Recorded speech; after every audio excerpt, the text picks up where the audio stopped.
The story unfolds in the dark woods, where Prince Yeo-un is running and attempting to save himself. He ascends the mountain but stumbles, resulting in an injury. He wonders why he cannot move his leg anymore. While struggling to rise, he inquires whether he is being informed that he has been dancing in the middle of his palms from the beginning. Growing angry, the masked warrior sarcastically praises himself, saying, "Well done, Prince Yeo-un. He must have encountered quite a lot of trouble running for an hour to reach here." Laughter ensues, and the other masked warrior remarks that all the waiting has brought him to the verge of falling asleep. Prince Yeo-un ponders what he should do now, realizing he lacks the strength to flee. He questions why he abandoned the idea of enrolling in the academy and wonders what more they want from him, why they are targeting his life. Masked warrior queries whether giving up on the academy or lacking talent in martial arts should even matter to someone like him. He asserts that as long as he holds the right to the throne, this remains the only course of action, while he puts his sword at his shoulder. The other masked warrior insists on relinquishing resistance, stating there is no alternative escape route. He declares that even if peasant blood is mixed in him, being of the bloodline of that person should warrant a painless death. Prince Yeo-un contemplates the notion of peasant blood, reflecting on how they dare dishonor his mother. He is skeptical, believing that these individuals would never grant him a painless death. Considering the inevitability of his demise, he resolves to fight until his last breath. Masked Warrior inquires whether he has acquired martial arts skills from warrior guard Jang. Prince Yeo-un realizes that no, it seems he didn't inherit any skills. However, he acknowledges that he can't escape his bloodline. He expresses determination, stating that even without training or skills, he refuses to surrender until the end, finding the situation exhilarating. Masked Warrior commands them to kill him, and they attack him. He fights back, attempting to defend himself, but the warrior grabs him by the neck, questioning if this is the end of his resistance. Suddenly, Prince Yeo-un draws his sword, strikes the warrior, killing him, and declares that it serves him right. They are shocked and inquire how a kid who hasn't even mastered martial arts managed to kill one of their members, and if all of those random slashes an act to make them lower their guard. He thinks he managed to pull off such a shrewd act in a situation like this, and what if he has mastered martial arts and a masked warrior runs to attack and abuses him and kicks him and throws him away and he bleeds. Masked Warrior says just because they went easy on him, he dared to do this. The warrior comes closer to him, puts foot on his wound, and asks how it feels to have a hole in his stomach. Prince Yeo-un thinks as he thought, he can't trick them twice, and says it's alright, at least he killed one of them while he scratched the ground with his hand. The warrior presses his wound and says, "Die an excruciating death." The other warrior responds, stating that such an act isn't his style, but since their comrade died, he supposes there isn't a choice. Suddenly, a light emerges from another direction and strikes, causing the warrior to slice. The other warrior ponders the recent event, describing it as something akin to a beam of white light. An unknown person approaches them, and the warrior alerts his companion that the person is behind them. They move toward him and are ready to attack him. He stands in front of them, and the warrior asks what that is, as he has never seen clothing like that before. One warrior attacks him and asks who he is. He uses his powers and retaliates, killing the warrior. The other warrior ponders what is happening here as he disappears in a second. They wonder if it's an agility skill or not. It seems more like he is becoming invisible, like water, in a second. They contemplate the light, realizing that it is exactly what that light is. The warrior thinks that this is the power of a master who has risen to the highest level, but questions why an extraordinary master like him is defending that stupid. He considers that the kid has already lost a lot of blood, making him a lost cause, and believes their mission has been fulfilled. He decides to retreat and run away. However, the unknown person attacks him and kills him. Prince Yeo-un remarks that it serves them all right and closes his eyes. He thinks it looks like their ancestor is in a happy mood, even though he is on his deathbed. He wonders about the identity of the person and what kind of nonsense he is spouting after appearing all of a sudden. He notes that his eyesight is getting fuzzy and he can't see, feeling his entire body getting frigid. He thinks he is going to die like this. The unknown person asks if they have found him already and replies that he guesses there is no choice while he presses a button on the watch. He says he was going to come here earlier and teach him how to use it, but he guesses they will have to improvise. He adds that he should hurry since he is right about to die. He injects something into him and mentions that he is the one injecting it, causing him to cringe and say all right then. He then asks him about his ancestor Nim, requesting him to ensure success and make this descendant's life easier. He says that this nanomachine is the latest version and operating should be simple enough, so good luck learning how to use it. He disappears again. Prince Yeo-un thinks about what kind of nonsense that strange guy has been blabbering about. The system window notifies the serial number ZO344053258893. He thinks there is a strange voice inside his mind. The system window notifies Sky Corporation that's a 7th generation of the nanomachine and its status starting activation. Prince Yeo-un reflects that long ago, fighters of Jianghu leaders' martial arts used it to protect themselves from enemies. Over time, martial arts evolved from being a method of self-defense into a tool for killing enemies, growing more sophisticated and complex as simple forms developed into a series of movements and breathing techniques that represented the basics of internal energy. He reflects that martial artists pass on their teachings and heirlooms to future generations, allowing martial arts to continue evolving. He observes that those who master martial arts are more powerful than ordinary humans and are soon called the Murim people Wulin. He thinks fighters who wanted to be disciples of the Murim people gathered to form clans, and those clans were divided into the forces of justice and the forces of evil. He thinks between the tight balances of those two forces, there was another group that pursued an entirely different route, seeking only strength. He thinks the world called them the demonic cult, and the illegitimate child the highest-ranking family in the demonic cult who has the right to the throne. This is Yeo-un's story. After a while, he opens his eyes and finds himself in a room. He is shocked and says he is alive, but he is sure his stomach was pierced by that sword. He asks what is happening and why his whole body is sweating. He looks at his hand and asks what this is and what these black spots are. He thinks it smells awful and his whole body is sticky. He hears a system voice saying, "He is awake, master." He looks around and asks who the voice belongs to. He thinks there is not anyone around. What is it? The voice says, "Please calm down, master." He considers telepathy and realizes that he has heard of it before, but this is different. He notes that it sounds like it is coming directly from his head. He ponders the sound again, and the voice says he is the right master. He shouts again, asking who it is. Nanomachine explains that it connects and serves as a core to support the master's brain, and it is Sky Corporation's 7th generation nanomachine. He shouts, asking what it is talking about, who it is, and why it is doing this to him. Nanomachine says he's the 7th generation nanomachine. He inquires about Nano and the evil god. Nanomachine confirms that it is indeed a nanomachine. Again, he thinks it is talking about the evil god, the one that the demonic cult worships. He sits on the floor and shouts, declaring that he is really the evil god. After a while, Guard Jang says this way to Dr. Beak. "Dr. Beak, it is an assassination attempt." Guard Jang agrees, mentioning that there have been many assassination attempts recently. He says he doesn't think that they would send him directly there. Dr. Beak responds, stating that of course it would have to be their first-class Guard Jang, and it is the only thing they could have done. He says it is a miracle that Prince Yeo-un can make it out alive. Guard Jang adds that he thinks someone helped Prince Yeo-un, but he can't tell who it was that helped him. Dr. Beak asks if he can't guess to some extent based on the markings. He agrees with him. He thinks that the scene he saw yesterday was terrible. On the cold ground, without their upper bodies, were the corpses of men from the demonic cult. He thinks among them is one who still has his upper body intact, but the dagger that he gives to Prince Yeo-un is stuck in his head. He then hears someone's breathing, and in a place not too far away, through the pools of blood, he can recognize right away that it is Prince Yeo-un. The Dr. Beak says, but he has no wound on his body.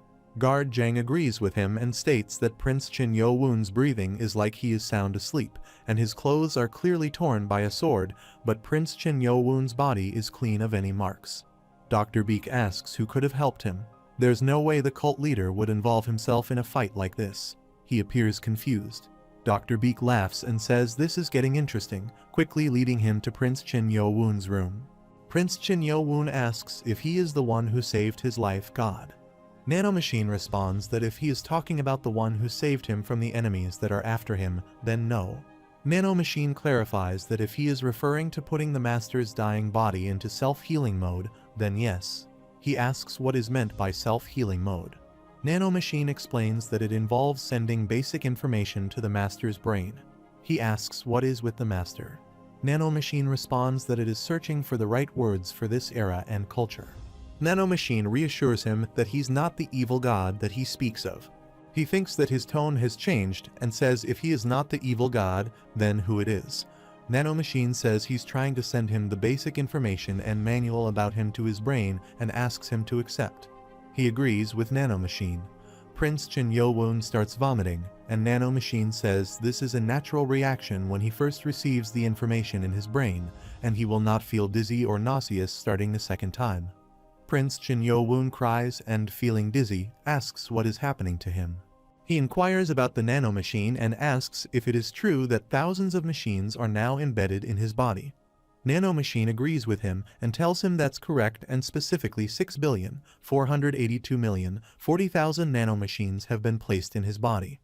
Prince Yeo-un thinks what this is and says it is not human or a god.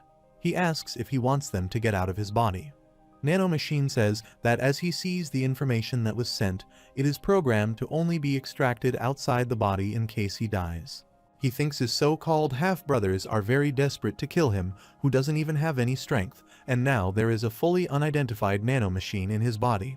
He thinks about why this happened to him and asks, so then, who put it into his body? Guard Jang knocks on the door and says Dr. Beak is here. Prince Yeo-un says to stay quiet, Nanomachine. He thinks they will think he is weird if they see him talking to a voice inside his head. Nanomachine says it can read his thoughts to communicate, and it temporarily goes into silent mode. Prince Yeo-un whispers he gets it, so just be quiet now. Guard Jang says the prince seems to be asleep, so they have to stay quiet. Guard Jang asks him, Prince, he is awake, it seems his body is awake. He smells something and asks what this smell is. Prince Yeo-un thinks he has forgotten about that. Dr. Beak says Prince Yeo-un, they have met before. He agrees and asks how he could forget the doctor who came to see him when his mother was sick. Dr. Beak states he is going to feel his pulse and gives him his hand. He responds it's okay to give him his hand. Prince Yeo-un gives him his hand. Dr. Beak holds his hand and says, this is very strange. Guard Jang wonders him what he means if something bad happens to the prince. The doctor says no, it's quite the opposite. This could be a rare opportunity for Prince Yeo-un. He asks what he is saying. Dr. Beak states that his entire body has been cleansed of any dirty substances and his energy flow has been activated. He inquires if he takes some kind of special medicine. Prince Yeo-un asks for clarification and mentions he is not sure what is being said. The doctor asserts that now he has the perfect body to train in martial arts. He contemplates the black sticky spots, considering them waste that comes out of his body. He notices the nanomachine and asks how it works. The nanomachine instructs him to deactivate silent mode. He complies. The nanomachine confirms that silent mode has been deactivated, and it explains that the nanomachines placed throughout his entire body have extracted waste from his body and reshaped the blood vessels, joints, and muscles to best fit his body shape. Now he appears content and seeks confirmation. He reflects that he is not an evil god. The nanomachine clarifies that it is not an evil god, but a machine. He reflects that although the demonic cult is made up of many clans and families, only 6 among them are main clans.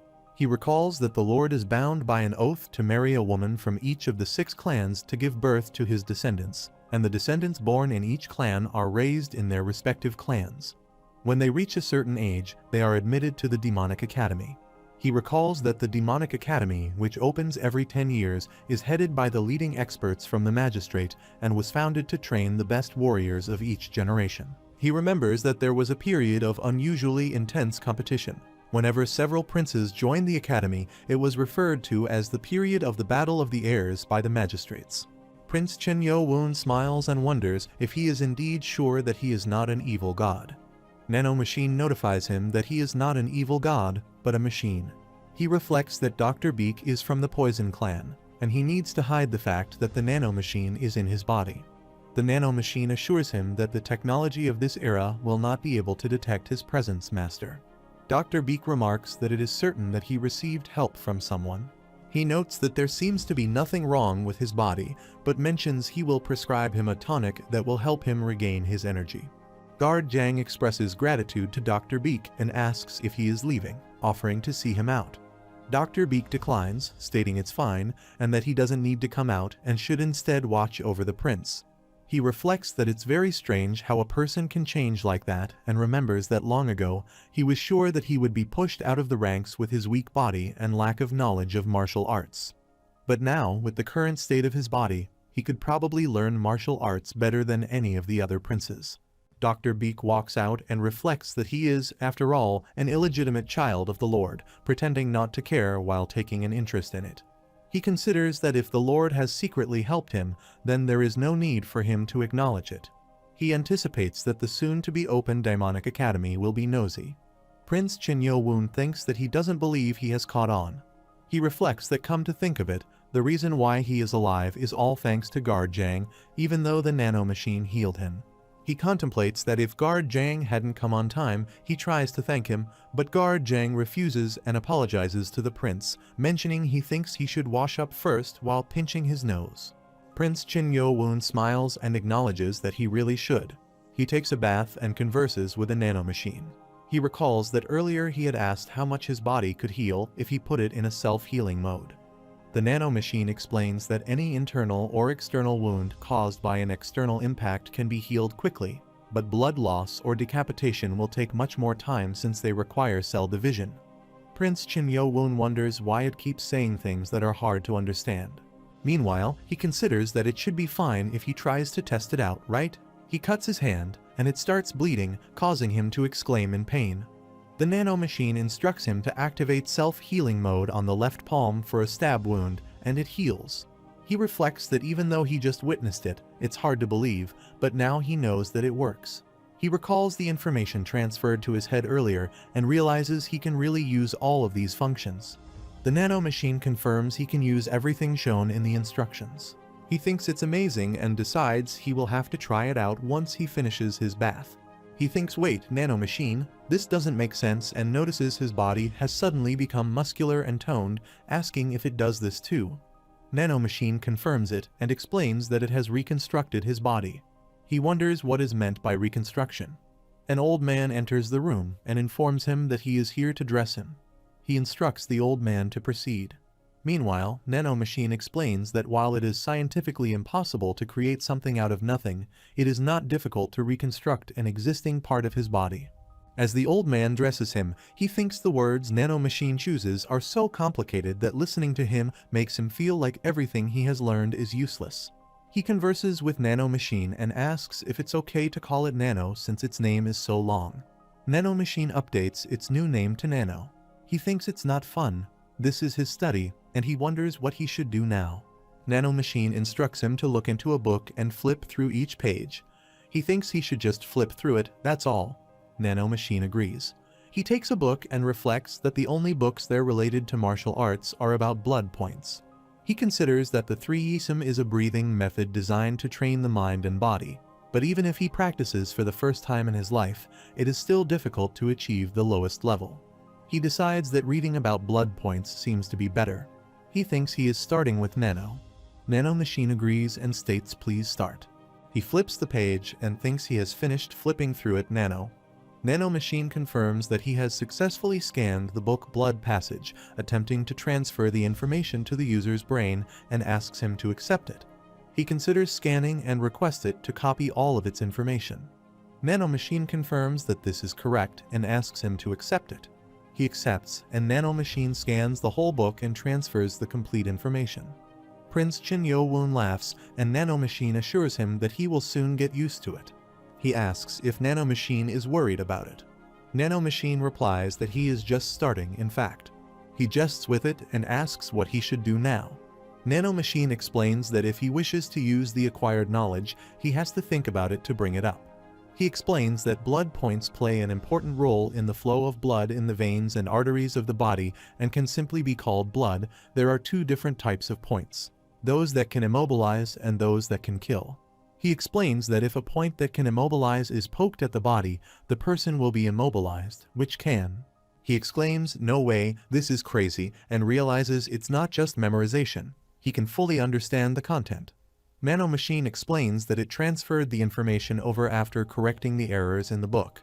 He wonders about the errors and realizes there are things that are wrong.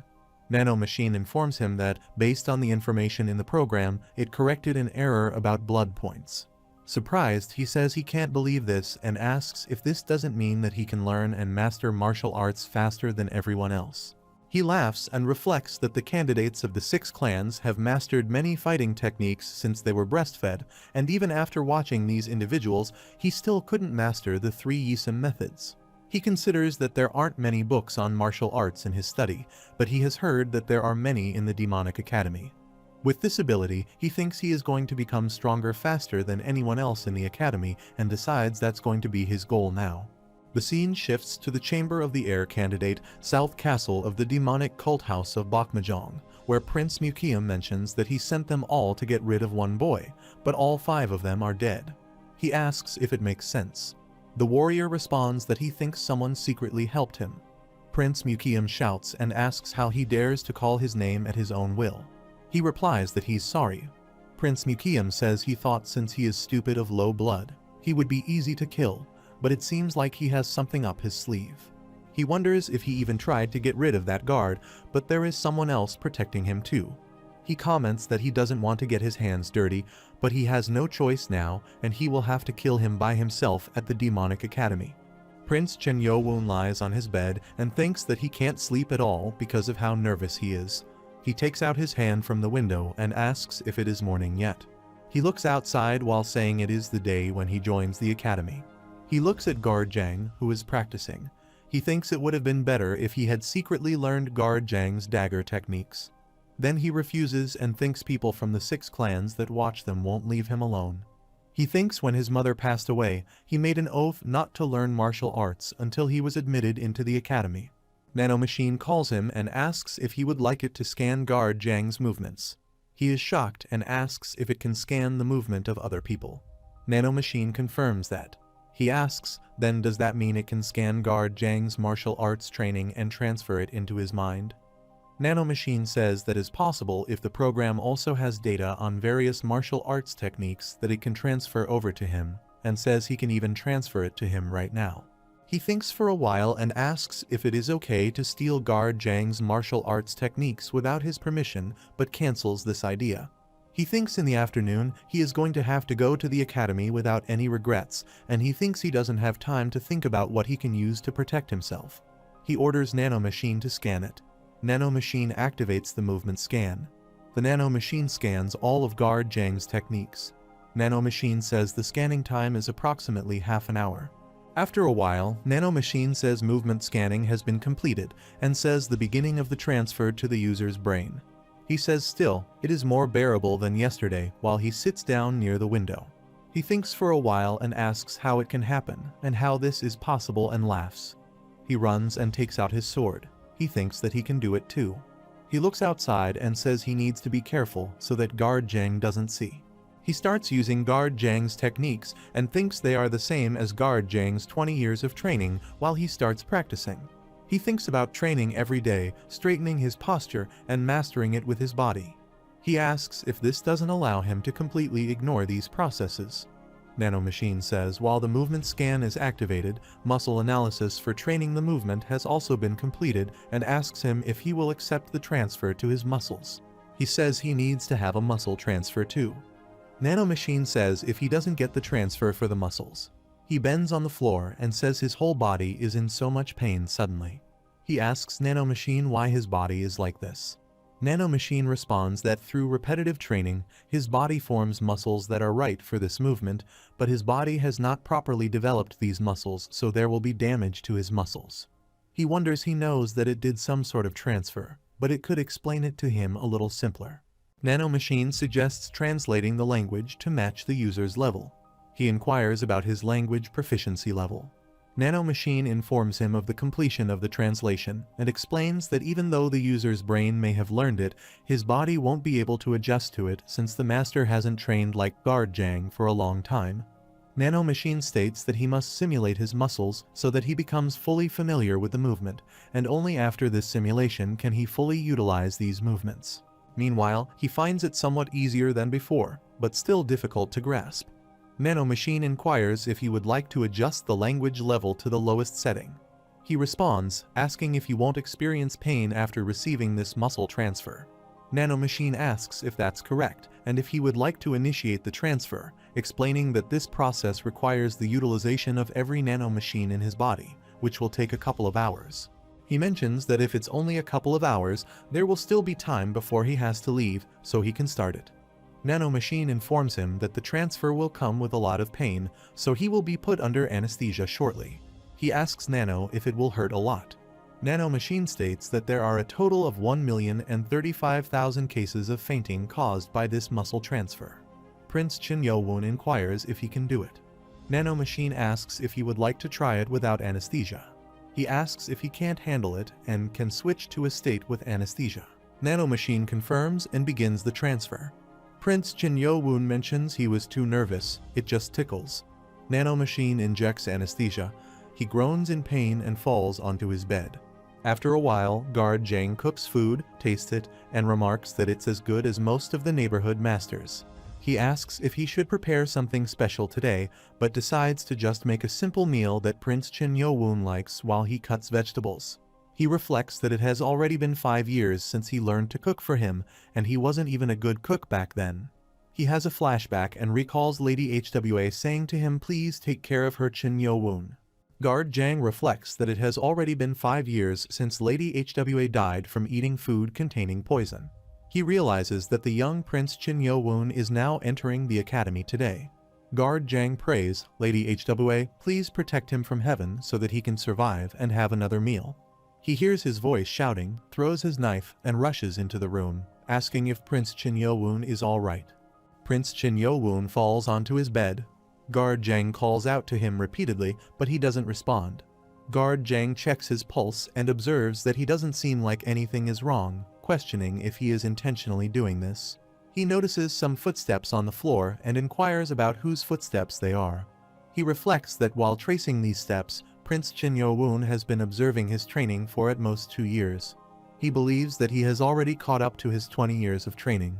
Nanomachine announces that the required muscle and fiber transfer has been completed, so it is deactivating the anesthesia. Prince Chin Yeo-un opens his eyes, gets up, and declares that he will never do that again. Nanomachine acknowledges that it certainly warned him, then asks why he was lying down and whether Guard Jang came by screaming. Prince Chin Yeo-un retrieves his dagger from the ground and thinks that now it won't hurt to use the dagger technique. Nanomachine explains that through the muscle transfer, he now has the same muscles as those who have practiced these movements for 20 years, and he begins practicing again, stating that it feels good. He thinks these are the same techniques as before, but they are much more accurate and powerful, and the feeling of cutting through the air is so nice. He practices so hard and rotates his dagger, thinking that's all for the first formation. Now for the first step of the second formation. He sees his floor break and says this is bad. He thinks even though he didn't use Nigong, it still leaves footprints and asks if he has already completed Weigong. He says if Guard Jang sees this, it's going to be bad. Guard Jang calls him and says his breakfast is ready. He gets scared and quickly gets up, asking what he should do now, and says it won't go away even if he presses on it while he looks at the floor and tries to fix it. Meanwhile, Guard Jang reaches there and opens the door, calling him again.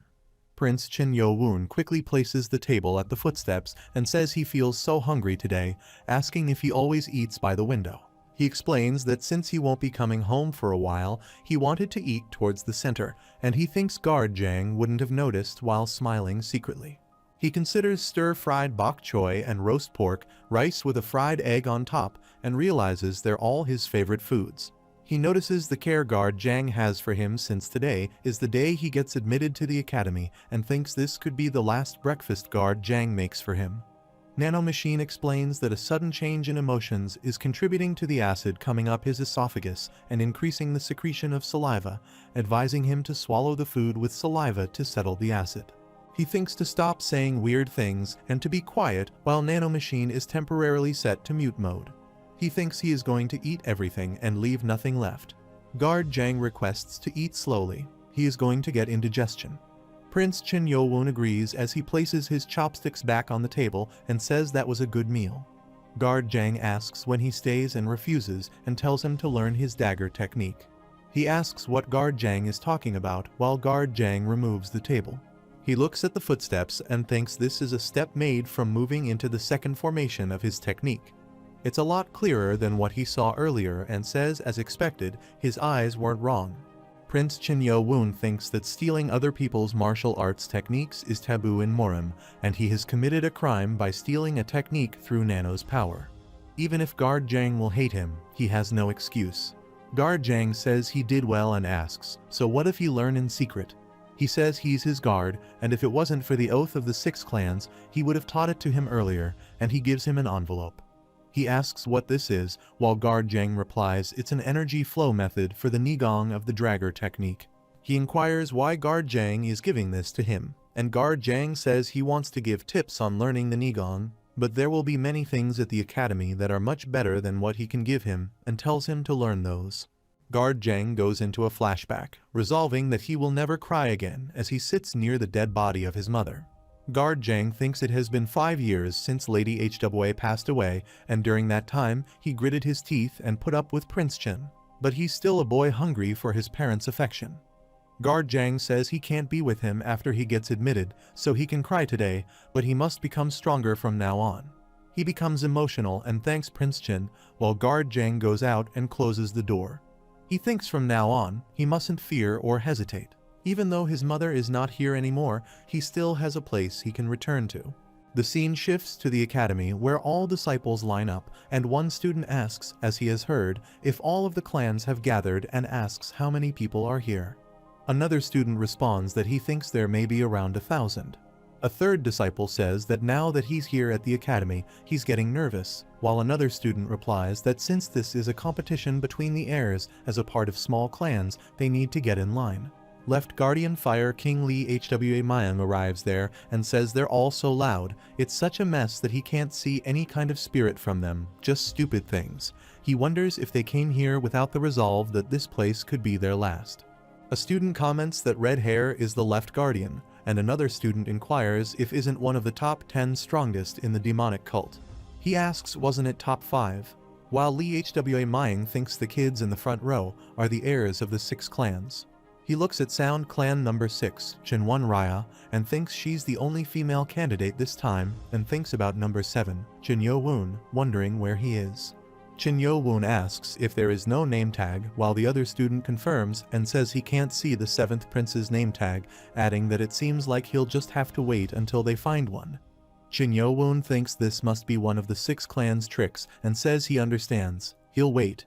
He wonders if they don't want him in the same row as them. He thinks, well, nothing good will come out of having conflict with them from the beginning, and recalls they were the ones who tried to kill him whenever they had the chance. He believes they would probably kill him right away if they saw him, but he still came here after countless attacks from them. He resolves to be stronger than anyone else in this demonic academy. Meanwhile, he observes the multitude of disciples and contemplates the difficulty of reaching the front in such a crowd. Some students engage in gossip, with one remarking about a black number 7 name tag, identifying the wearer as an heir candidate not affiliated with the 6 clans. Another student mentions rumors suggesting that the individual in question has not mastered any martial arts style. Someone responds, suggesting that such a person would likely be the first to fail. Prince Chin Yeo-un assumes it's evident what they're whispering about, even if he cannot hear them clearly. He decides to ignore their potential mockery. Lee-Hwa notices him and finds it absurd to see him standing alone all the way at the back. He finds it amusing that attention is drawn to him solely because he is the Lord's illegitimate child. After a while, the horns blow loudly, and a student announces that it's the sound of the horns signaling the imminent arrival of the Lord. They urge everyone to be quiet as the Lord approaches. All the students direct their attention to Right Guardian Crazy Blade Xiaob Meng, who stands alongside Lee-Hwa. Xiaob Meng slips and becomes irritated, commenting on the oddity of his shabby clothes. Lee-Hwa retorts, asking what Xiaob Meng is staring at, calling him a red-haired fool. Lead Guardian Great Guardian King Marikium intervenes, instructing them to be quiet. The students then turn their gaze towards one of the top 5 strongest in the Morim Chinmay cult, Lord Chin Yo-jong, acknowledging his overwhelming presence with admiration, as expected of the Lord. Chen Yeo-un looks at the Lord and realizes that the person before him is his father. Marakium orders everyone to be silenced, and he bows in front of Lord Chen Yo-jong, informing him that everything is prepared. Lord Chen Yo-jong responds, stating that they all bear responsibility for the future of the cult, and he welcomes them. Chen Yeo-un ponders if this is what they refer to as nigong, as it sounds like ordinary speech but resonates deeply in his ears. Lord Chen Yo-jong declares that this place is for training and forming bonds to strengthen the power of the cult, prompting excitement among the students who enthusiastically chant slogans for the demonic cult. All of Lord Chen Yeo-un's representatives bow and express agreement, to which he responds with praise, acknowledging their efforts. Chen Yeo-un gazes at him and reflects on their first meeting, recalling only the coldness in his eyes and acknowledging that he hadn't expected much then. Meanwhile, he reflects on being the person who didn't even show up after his mother died. Lee Hwa Myung remarks that now that the Lord's congratulatory speech is over, they should begin properly, but the students resume chit-chatting. He raises his voice, asking if they are not going to stand up straight. He announces that he's going to keep it simple, instructing them to listen carefully. The academy will last for 4 years and will consist of 6 stages. He explains that after each stage, they will take a test, with only one chance given to pass. The students become worried and inquire if they will fail if they can't pass the test on the first attempt. Lee Hwa Myung confirms that it seems they understood, stating that indeed, those who do not pass will be expelled instantly. Sword Clan's number 2, Chen Kyung-woon, raises his hand to ask a question. Lee Hwa Myung interjects, questioning who allowed someone like him to ask a question. He persists, asking what his question is. Lee Hwa Myung wonders if he has an issue with being called a rascal, reminding him that upon entering the academy, he forfeited all privileges associated with the 6 clans. He contemplates if Chen Kyung-woon desires expulsion even before the competition commences. Chen Mu-yeon and Spring Clan's number 3, Chen Mu-kyun, share a secret laugh. Chen Kyung-woon bows and apologizes, to which Lee Hwa Myung responds by stating that it's obvious that his question pertains to whether he considers the one-chance policy for the 6th stages unfair. Lee Hwa Myung reassures him that special benefits will be provided to those who pass the next stage. He further explains that the first benefit is the Black Dragon Ball. Chen Yeo-un wonders what the Black Dragon Ball is, prompting a student to clarify that they are discussing the Black Dragon Ball. Another student adds that it must be the medicine ball that enables the consumer to gain 20 years worth of nigong. One student deduces that if one passes through all the stages and acquires 6 of the balls, they would gain 120 years worth of nigong, akin to the level of a high expert. The other student questions why they would give such a valuable item if the masters would have likely taken them all already. Chen Yeo-un considers that he currently lacks any nigong, but if he were to pass, he could instantly increase his nigong. Lee Hwa Myung explains that the second benefit is the Martial Arts Book of Secrets, emphasizing the importance of these books to those who have trained in martial arts. He elaborates that the library of the Demonic Academy comprises 5 floors, with access to each floor granted upon passing a test. He mentions that depending on the effort they exert, they may have the opportunity to learn the secrets of various martial arts manuals. One student asks if this means he could learn divine phonology, while another compares it to the knowledge possessed by the Muram masters. Chen Yeo-un realizes that he needs the martial arts books to survive, considering them more crucial than nigong. Lee Hwa Myung expresses doubt, stating that most of them won't reach the 5th floor, even if they weren't resurrected, so they shouldn't get their hopes up. Xiaobmeng reflects on his ability to boost morale and then quickly diminish it, feeling dissatisfied with everything he does. Lee Hwa Myung announces that the third and final benefit is that they will obtain a rank they have never held before. Chen Kyung-woon observes him and realizes that this is why even the candidates do not have any ranks or privileges here. Everything changes once they enter the academy. From now on, only the strong will survive. Lee Hwa Myung explains that each time they pass through a stage, they will receive a rank. A low-ranked warrior for stage 1, a middle-ranked warrior for stage 2, a high-ranked warrior for stage 3, a squad leader for stage 4, and clan leader for stage 5. As for the 6th stage, it doesn't matter to any of them, so he will just skip it. Meanwhile, he elaborates that most of those present won't be able to progress beyond 3 stages regardless of their efforts. He questions whether it would not be a disgrace for members of high-ranked clans to become low-ranked warriors. Xiaobmeng wonders if Stage 6 can even be called a test, considering its difficulty. He notes that it's almost impossible, as fewer than 10 people have passed the test in the Academy's hundreds of years of existence. Li Hwa Mayang explains that at the Academy, if they manage to advance through the upper levels, their ranks will be recognized. While they all may begin with the same cadet ranks, their ranks will differ later on. Yeo-un reflects that if surviving until now was his biggest problem, now survival means advancing in ranks. Li Hwa Mayang declares that he has finished explaining and announces that from now on, he will assign dormitory groups as they begin the first test. Yeo-un becomes worried and asks what he means by this. The students start chit-chatting, with one questioning if they heard correctly and another expressing disbelief and questioning the fairness of the situation.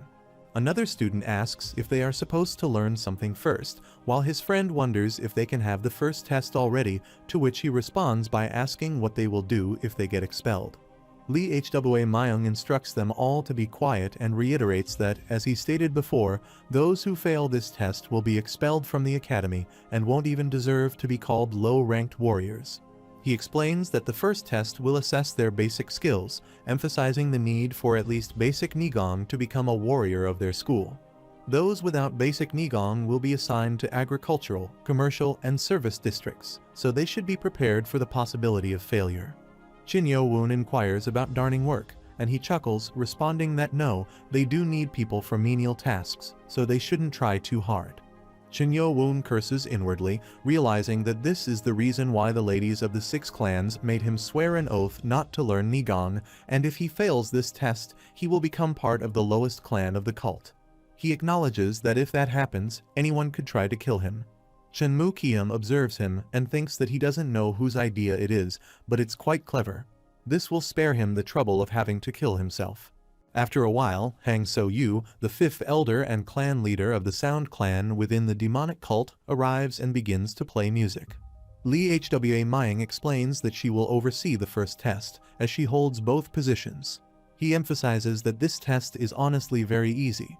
If they fail here, they'll never even reach the rank of a low-ranked warrior. A student asks who the leader of the Sound clan is, while another questions what kind of test warrants the presence of the Sound clan's leader. They receive no answer, while Yeo-un wonders why everyone is covering their ears. Li Hwa Mayang explains that if the 5th elder were to actually unleash her musical energy wave, the weaker ones wouldn't stand a chance. However, she will control it for everyone's sake, so they shouldn't worry too much. With luck, they may even endure it without needing to rely on Nigong.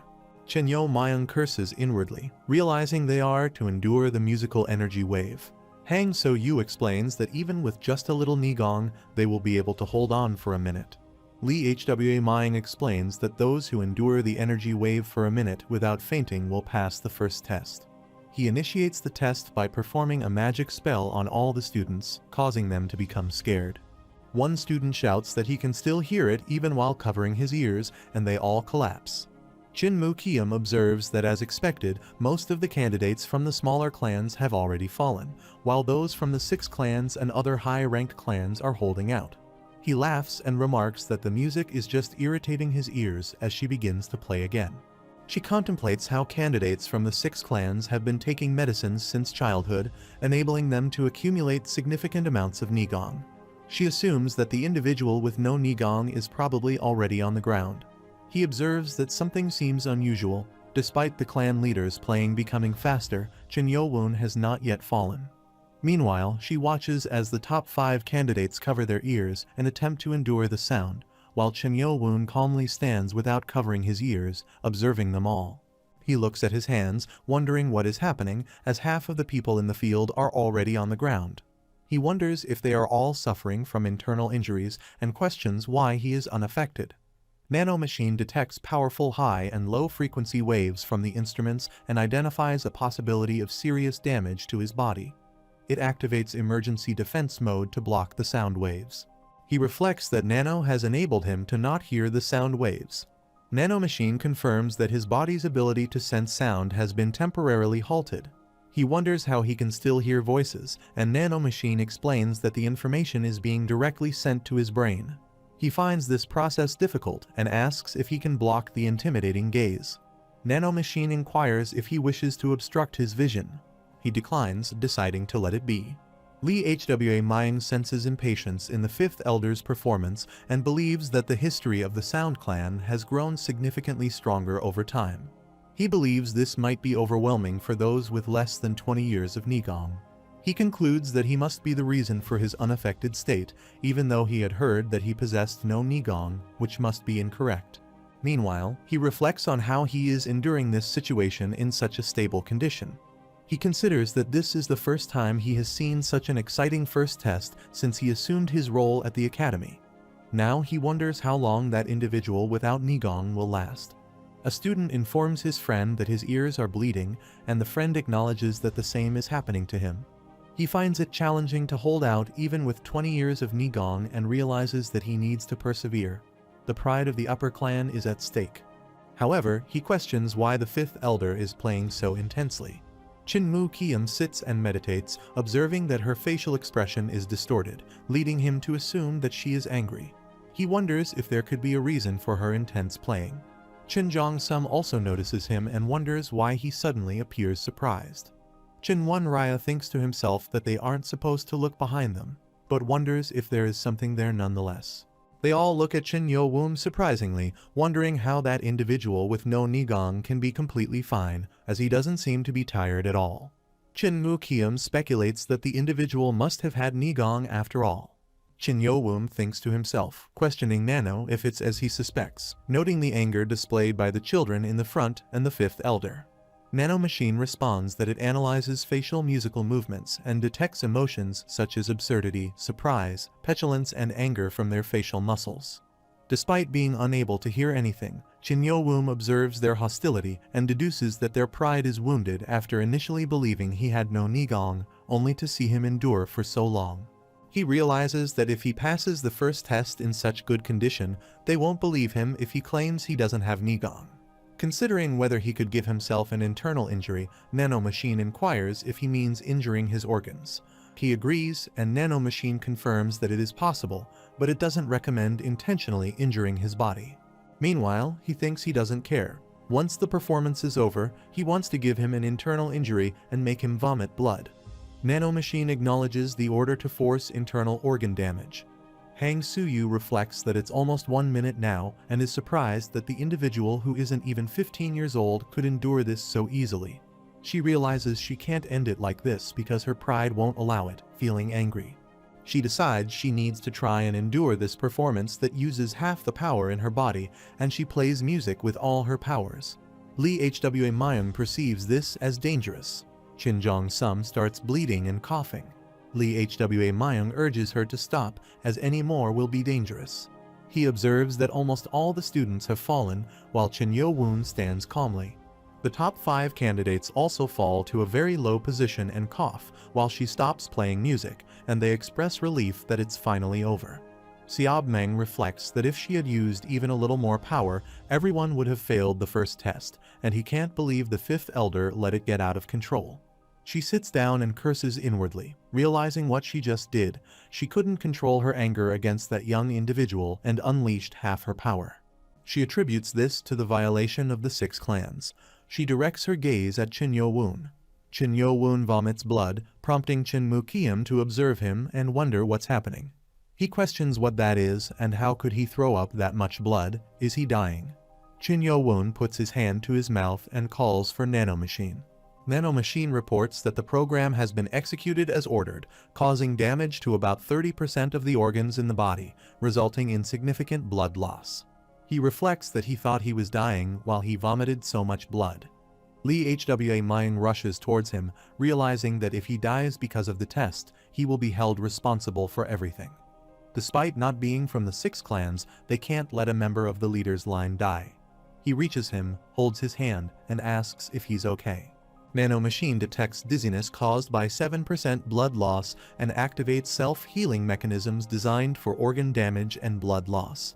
He refuses and says he's not okay yet. Lee Hwa-myung holds on to him, expressing frustration that he could have just given up. Nanomachine warns that he's in a dangerous condition. He decides to wait a little longer while Lee Hwa Ming supports him, marveling at the amount of Nigong he must possess to endure so much.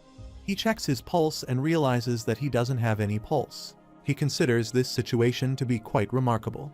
Given the negative rumors surrounding the seventh prince, he didn't have high expectations. He finds it hard to believe that he passed the first test solely through pure mental strength and sheer willpower. He summons 2 guards and instructs them to take him to the infirmary. Yeo-un urges nanomachine to heal him quickly. Hang So-yu observes him and marvels at the fact that he endured her energy wave effortlessly, despite having severe